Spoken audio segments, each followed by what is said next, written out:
you can support brands that I think are under-discussed and underutilized sometimes.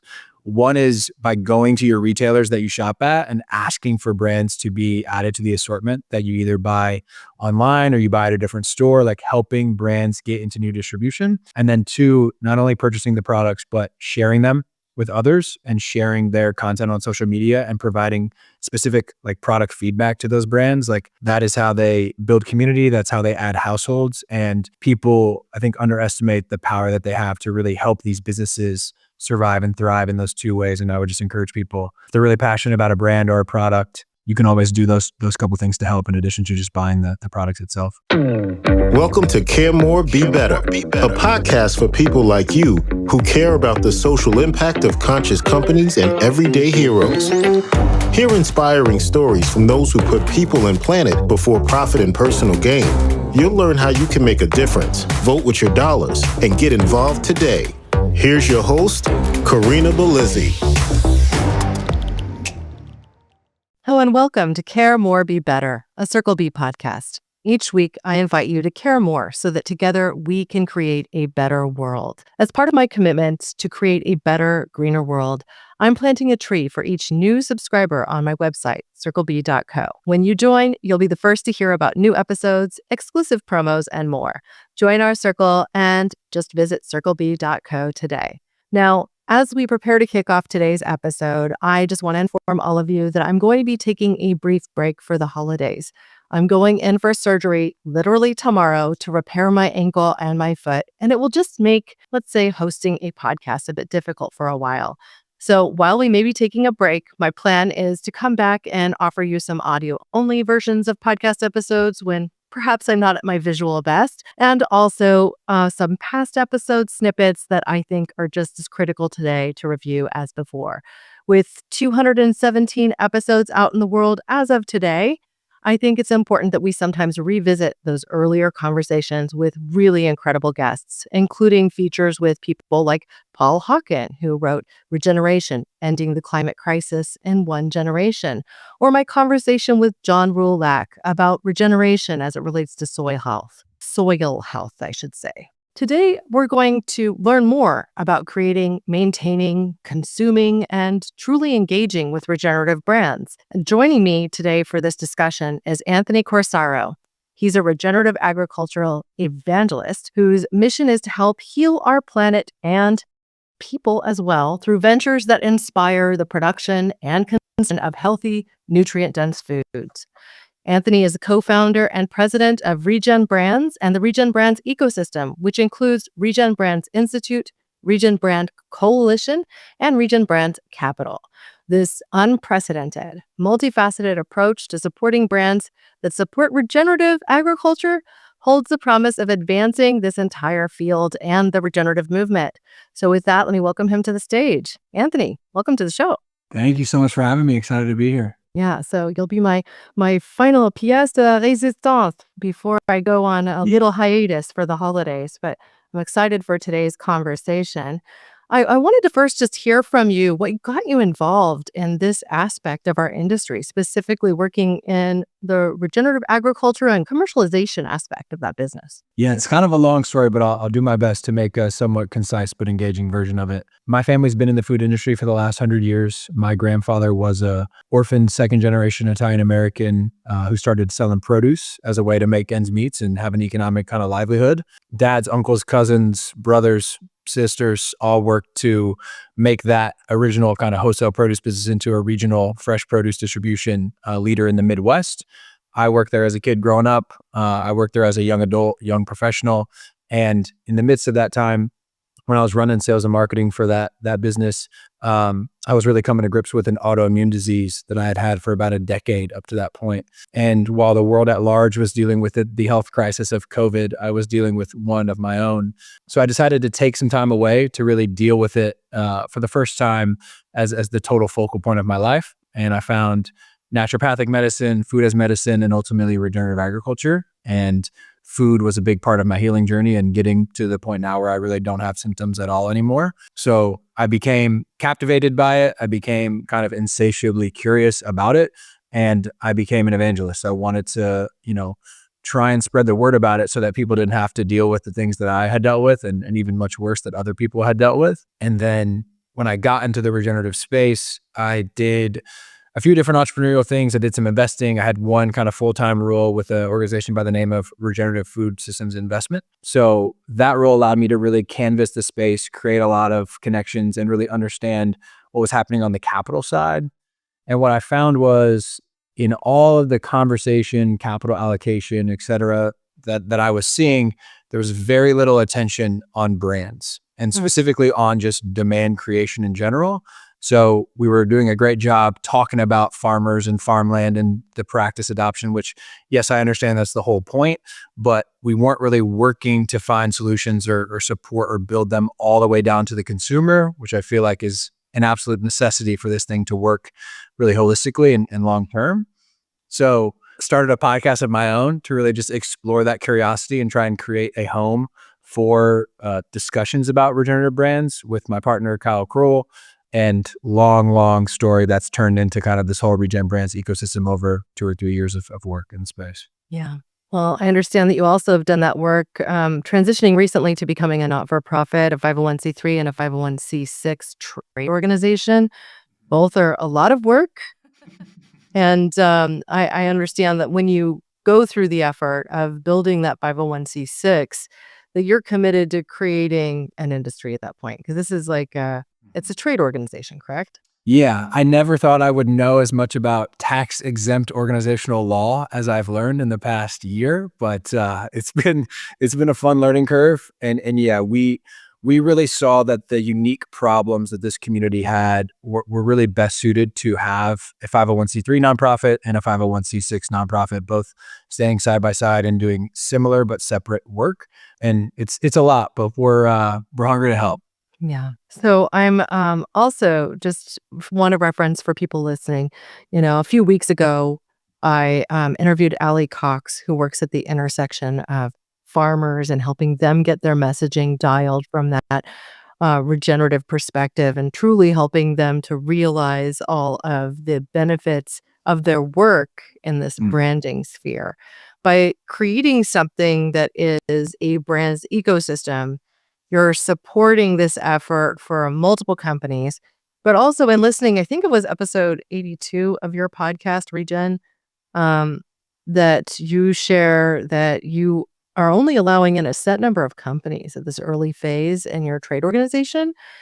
Is that as your brand ecosystem or as a whole, or is that just within the trade organization? I really didn't quite understand that. So I was hoping you could clarify what these two things are and how they're kind of interfacing for companies in our industry. And if you wanted to give an example or two of those companies, I think that would be helpful as well. Yeah, absolutely.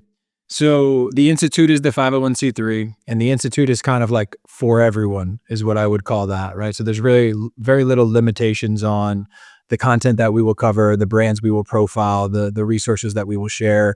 It's designed to be all open source and accessible to everyone. So the best example to kind of show is like we've had 80 plus brands on the podcast at this point. Not all 80 brands are members in the coalition yet. Hopefully they will be in the future. So the Institute is designed to cover all things regenerative CPG and then publish those insights, the data, the perspectives, the news through our podcast, newsletter, reports, databases, et cetera. On the coalition side, it is a fee for service membership model, classic trade association approach. And really the limitation of the 31 inaugural members came down to we don't want to bite off more than we could chew.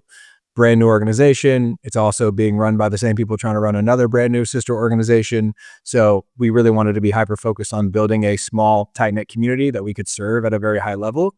And we had to come up with some sort of regenerative accreditation approach that solved for two things. Being high integrity, right? But also being a place where we could unite various different brands that have different types of claims, which has yet to be done in the industry.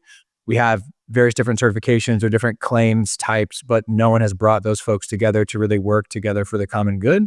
So what we decided to do there was every brand that is a member in the coalition has to sell and produce at least one SKU with a third-party validated regenerative claim. So not necessarily fully third-party certified, but third-party validated, as in someone outside of their organization has deemed their claim valid. And there's 8 potential pathways of third-party validation there. 7 being 7 different various third-party regenerative certifications, and then the 8th pathway being the Whole Foods Market regenerative assessment. Right. So that one isn't necessarily a certification that they've had to pay for, but they've had to provide documentation to showcase that they're producing something that's regenerative. Exactly. I have spoken of this on the show before. Gabe Brand, Gabe Brown is out there with his Regenified, I think, certification. Is that the one he has? Yeah. And then you also have the regenerative organic certification, which is like partnering with existing USDA organic or other organic certifiers to then layer on this regenerative aspect. And championing that certification are brands like Patagonia, also Dr. Bronner's on the soap side. And they seem to be a bit at odds. And I've heard and I've read the conflict between the two.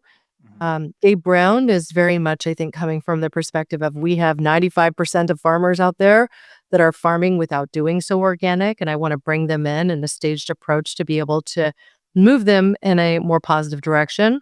And then, so that's the Regenerative side. And then the rock certification side is essentially saying, yeah, that's great, but you need to introduce a 6th stage, which is absolutely organic. And if you don't do that, then you're short-sighted and, poo on you. And I mean, I know I'm being overly general here, but you have said on your own podcast platform that in this case, what you're doing by creating this trade organization is welcoming all these people under the same front, and that they have been very welcoming in that respect, which hasn't been my experience from the outside watching these two factions kind of interact. So I was hoping you could comment on that and perhaps give us a little purview behind the scenes. Yeah, there's definitely a great deal of division, as you've mentioned, and you did a good job kind of summarizing things. I'll give you my perspective on the certs and how they differ, and then maybe how it relates to how we're seeing the brands wanting to interact and interacting. I definitely want to add in Savory's Land to Market program. I mean, Regenerative Organic Certified, Regenified, and Land to Market are very clearly the 3 market leaders. There's 4 others that we obviously support via membership into the coalition.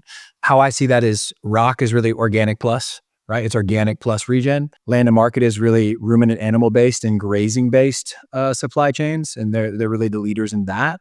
And I see Regenified playing a very key role in the transition in terms of they're really focused on commodities, commodity supply chains and heavily conventional or kind of conventional plus farmers that we're trying to make that for the lay public, the corns, the soys, the mass produced crops. Is that correct? Yeah. And they're doing a bunch in food-based crops as well, but they're really the group with the team and the experience to bring some of those, I would say, least regenerative supply chains and commodities into a more regenerative or most regenerative standpoint for sure. Yeah.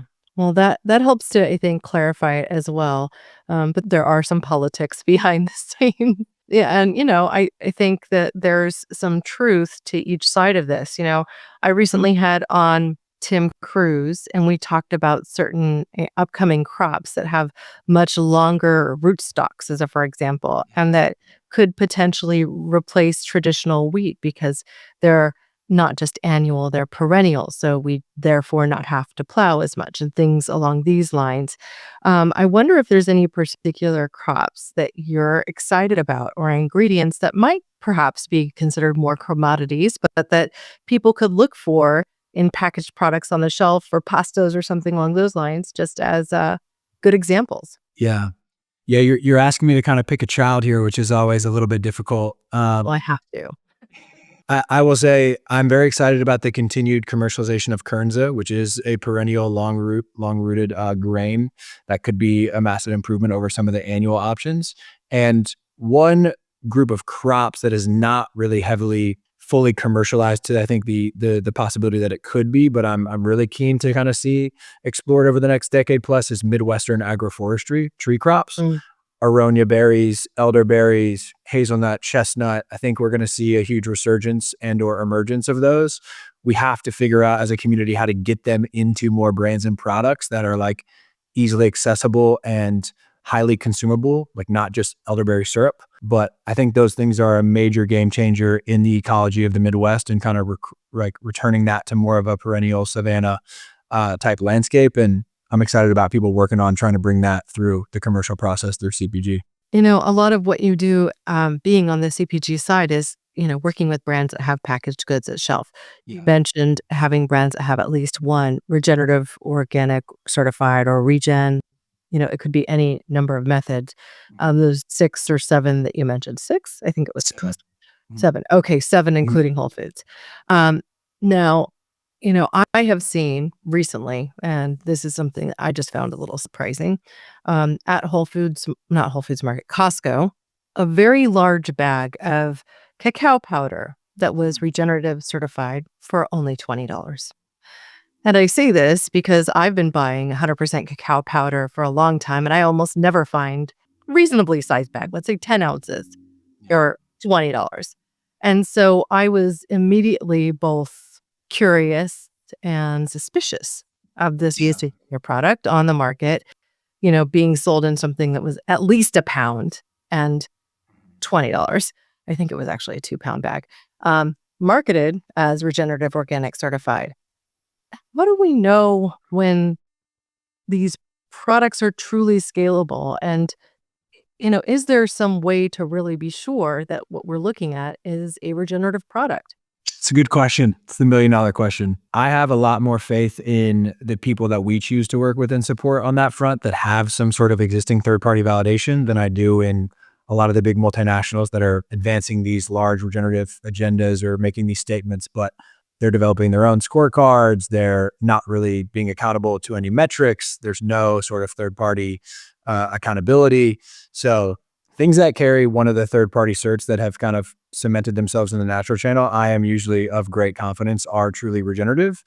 Scalability of supply chains and various products, I think, is really a case by case. So it's hard to give a hard and fast rule there. But I will say, I think there is a lot of already regenerative supply chains in commodities like cacao from those global South agroforestry systems where there's already a large organic or regenerative organic supply chain that already exists. You've just never seen it with a label on it. So I do think there's kind of some existing scale of supply in those commodities as well. What I'm really interested to see is like we're agnostic of, we don't care where you source from as long as it's regenerative, domestic, international, whatever. But we have some really, really cool emerging brands that have built regenerative at the core of their business, but they might only be $5-10 million in revenue, and they are at the top or close to the top of kind of exceeding the known regenerative supply that they can tap into. So where do they go? Where do they go when they're at 15, 20, $25 million of revenue? And there's a lot of smart people working on that. So I'm hopeful, but it's kind of a TBD wait and see at the moment. Well, I could think of one commodity that's been struggling of late, and that's like the vanilla bean, for example. So if somebody was to produce a regenerative organic vanilla bean, the season next year might not be able to bear that same certification. We see even this challenge erupt if you're looking at something as simple as vegetarian capsules. Suddenly there's a global shortage in the vegetarian capsules, and some brands have had to make the choice, do I stay in vegetarian capsules with my herbal supplement, or do I shift to gelatin? Or go out of stock for 3 or 4 months, which can be a killer of a business.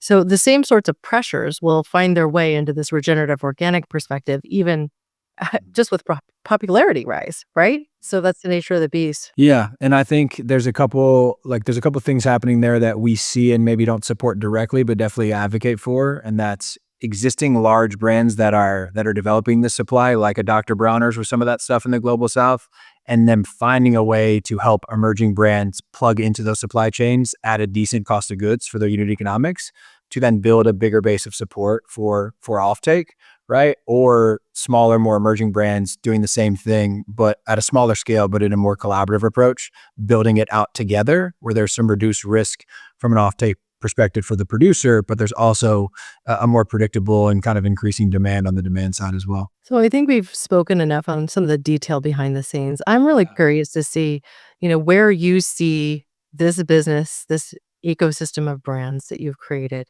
Where do you see it going? How is this going to support and benefit the end user and the brands that we see? What do you see happening in the next year to 5 years? Yeah. When you're such a young thing, it's hard to put exact strategies to that. And so I think we try and ground everything in the North Star of like the problems we're trying to help people solve. And we have great clarity and coherence to that after the amount of work we've put in with the brands to really understand their needs. And there's 3 buckets there. There's commercial needs, there's community needs, and there's financial needs. And that's really gone into the design of the ecosystem. And so how we solve them, I don't really care. Like, this is our first attempt at getting the ball rolling on that. I just care that we do solve them. And there's 3 bullets in each of those 3 buckets, but I'll try and just top line it with like commercial. The biggest need is how do we increase the business ROI of doing this whole regenerative thing, of sourcing regenerative, right? So that's like increasing consumer awareness and demand for regenerative goods. It's making the supply chains make more sense. It's figuring out the certifications. It's getting retailers better on board. There's this big bucket of commercial needs where it's increase the ROI of being regenerative. On the community side, there's no one bringing this group together until us doing it now to really try and get clarity on these problems and have the brands take collective action and collaborate at scale to solve these problems together, because we don't really believe they can be solved individually. That's the biggest tenor of the community needs. And then on the financial side, regenerative brands are significantly underfunded, and we are approaching them with financial products and fund models and basically investment capital that is misaligned with their goals and misaligned with really truly scaling the business and maintaining its regenerative integrity.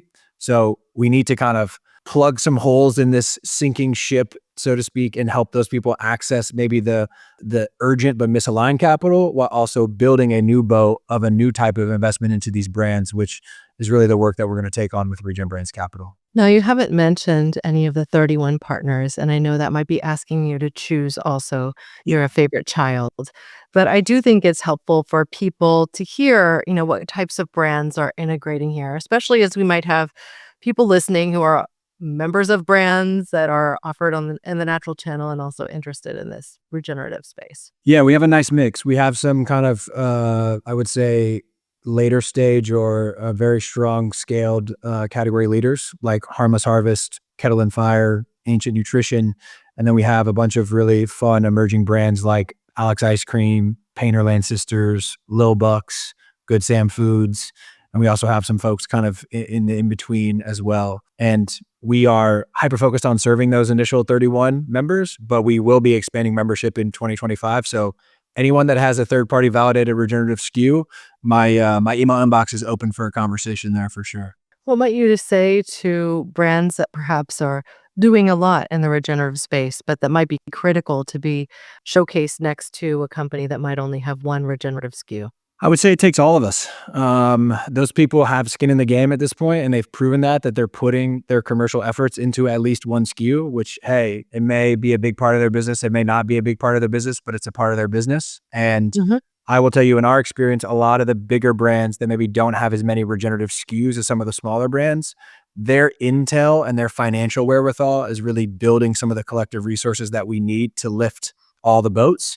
And so, we want to make sure those people are included, and we try and do everything at a SKU-based level because it reflects like actually what's happening from a regenerative perspective, right? And there's a reason we designed membership and we're trying to design programming around SKU specific versus brand specific, because it looks very different based on the brand. Now, do you host anything like, let's say, think tanks within your base of brands that you're focused on that can cross-collaborate or support one another's growth in this regenerative space? Yeah, absolutely. So we're 3 months into programming, which we are definitely building the plane while we're flying it, but we're very happy with what we've accomplished in the first 3 months.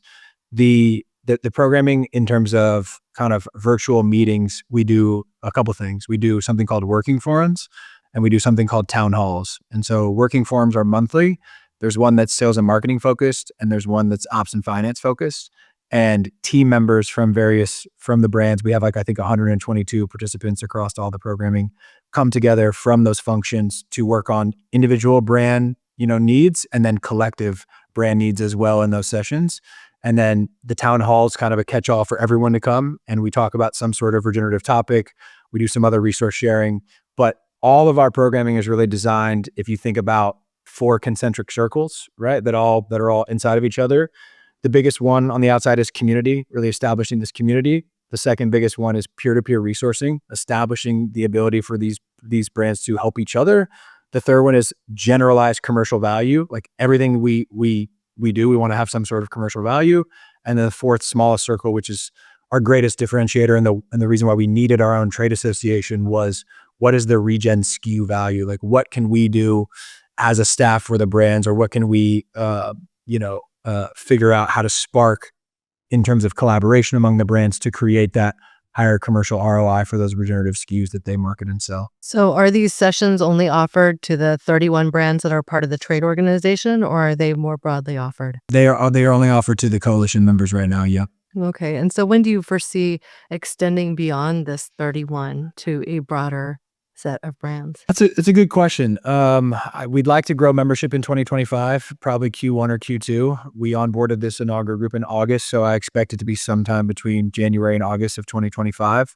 I think if you think back to the 4 concentric circles, like, not every brand is always going to be interested in all of our various products that we will eventually birth out. So how long it's always just one wrapped up membership with a bunch of different things, I don't know, versus it end up kind of being like a productized, multifaceted membership that people pick and choose from. But we'll see. But in 2025, we hope to expand. And I think a good goal for us would be to get above 50 plus member brands in 2025. Now, many trade organizations are built with either a flat fee or a sliding scale for their fee schedule. How have you arranged it so far? Yeah, sliding scale based on ReGen SKU revenue. So that's another like differentiator, is like brands are paying based on their regenerative SKU revenue versus their entire brand revenue, to make it fair and to make kind of come back to that specific differentiator we have about creating commercial value for the ReGen SKUs. Okay. If I was to go to ReGen Brands website, would I see an assortment of the products that are offered by those 31 brands? You wouldn't see an assortment of products, and you'd have to go to ReGen-Brands/Coalition, and you could see all the member logos, which could direct you to their website, which would have all their product information as well. Great. I'll be sure to include that link with show notes as well, just so that people have an easy spot to go access that from. I'm very curious to see if you could share an episode of your podcast, perhaps your favorite one or a favorite one, since you obviously don't like to choose your favorite baby. Yeah. That's another hard one. You're asking me some good questions.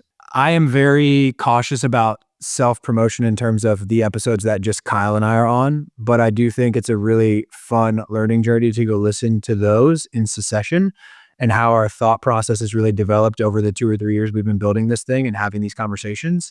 And I think, if off the top of my head, I'm trying to remember, it's like 0, 16, 45, 64, and 81. I mean, 81 is the most recent episode that you referenced, where we really talk about the new ecosystem launch and what we're trying to do and why we built it and how we built it and all that stuff. From a brand perspective, that's really hard. Some of the earliest ones were really good, but Kyle and I were so new to hosting the podcast that I don't know if they got their full due. So you had already established your banter, but doing that with another guest and like deciding who's going to talk when and who's asking what question, that's all new, right? Yeah.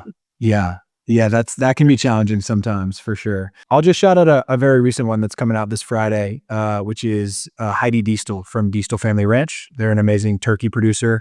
They have a new Regenified certified turkey, and we're putting that out right by the holidays. And Heidi's just a wizard of all things turkey, and has a really, I think, cool perspective as a farmer and as a brand that produces various different SKUs with various different attributes and price points, and really does like the full gamut of, I don't want to call the one SKU they have conventional, but it's like they have a non-organic, an organic, and a regenerative, and they're all different, and they do all of them. And so I think it's a really cool perspective, and all they do is turkey. So they're just experts at that commodity.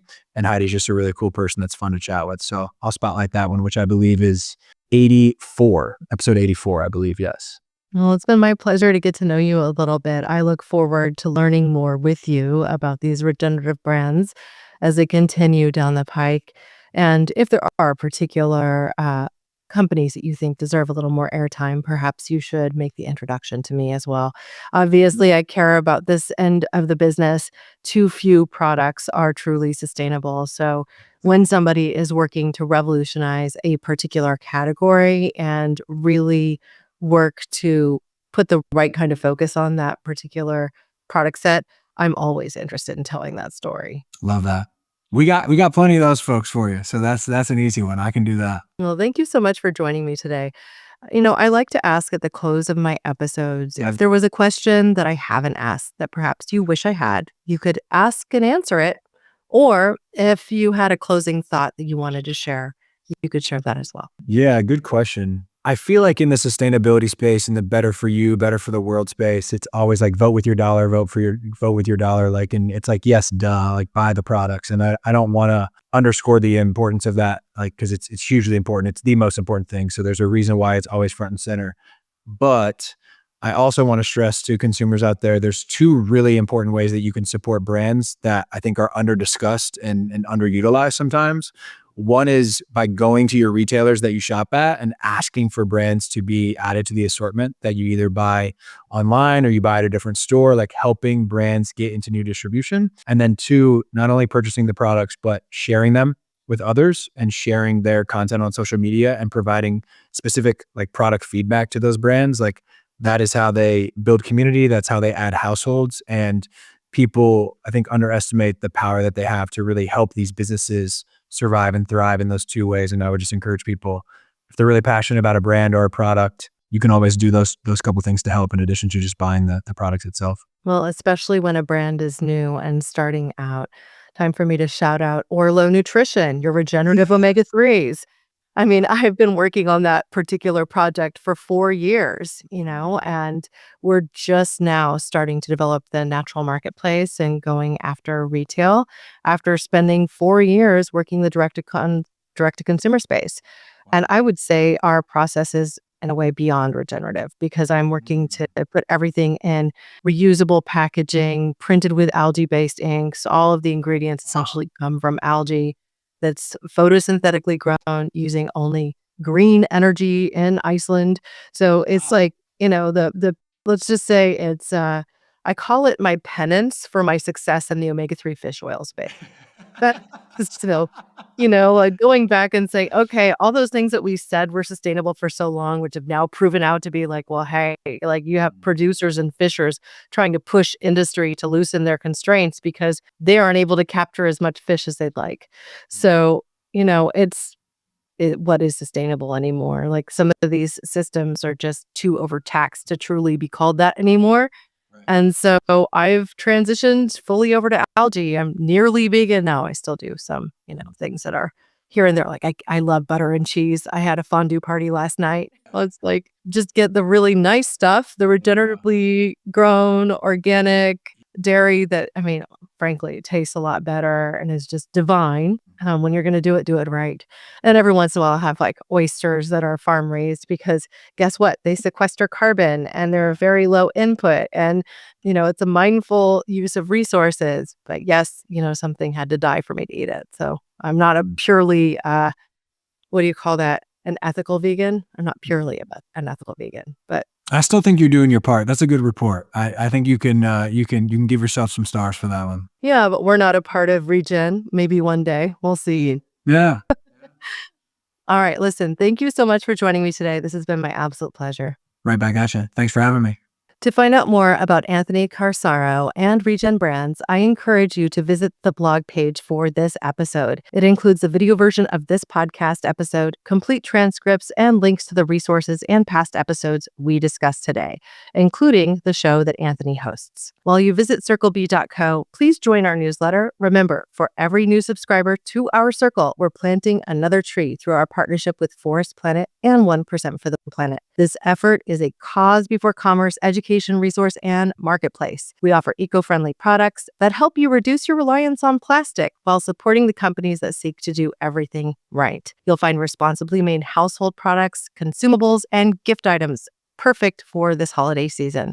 So browse the selection and see if there's something that you or a friend simply must have. 1% of all sales will benefit Earth First charities. Thank you, listeners and watchers, now and always, for being a part of this pod and this community, because together we really can do so much more. We can care more, we can be better, we can create more regenerative, sustainable brands, built with our dollars and our feet, and make a difference each and every day. Thank you. Thanks for listening to Care More, Be Better, a podcast for social good.